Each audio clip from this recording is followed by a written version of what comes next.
ভারতে শেখ হাসিনা আর কতদিন? বাংলাদেশে শেখ হাসিনাকে ফেরাতে ভারতকে অনুরোধ করবে কি? অনুরোধ পেলে ভারত তাতে রাজি হবে কি? এসব অনেক প্রশ্নই ঘুরপাক খাচ্ছে নেটিজেনদের মনে। ছাত্র জনতার গণ অভ্যুত্থানের ফলে ক্ষমতাচ্যুত বাংলাদেশের সাবেক প্রধানমন্ত্রী শেখ হাসিনা ভারতে অবস্থানের আজ প্রায় ৩ সপ্তাহ। অন্তর্বর্তী সরকারে তার কূটনীতিক পাসপোর্ট বাতিল করার পর তার ভবিষ্যতে কী হবে সেই প্রশ্ন ঘুরছে অনেক নেটিজেনদের মনে। হিন্দুস্তান টাইম লিখেছেন, শেখ হাসিনা বিগত ৫ই আগস্ট প্রধানমন্ত্রীর পদ থেকে পদত্যাগ করে ভারত যান। তখন তার সঙ্গে ছিলেন শুধু কূটনীতিক পাসপোর্টটি।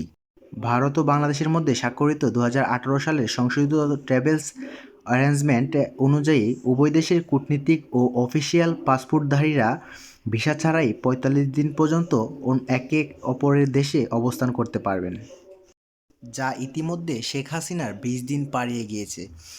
এর মধ্যে বাংলাদেশের অন্তর্বর্তী সরকার স্বরাষ্ট্র মন্ত্রণালয়ে শেখ হাসিনা ও তার উপদেষ্টা মন্ত্রিপরিষদের সদস্য ও জাতীয় সংসদ সদস্যের ও জীবন কূটনীতিক পাসপোর্ট বাতিলের ঘোষণা করেছে। কূটনীতিকদের মধ্যে যাদের মেয়াদ শেষ হয়েছে তাদের পাসপোর্টও বাতিল ঘোষণা করা হয়েছে।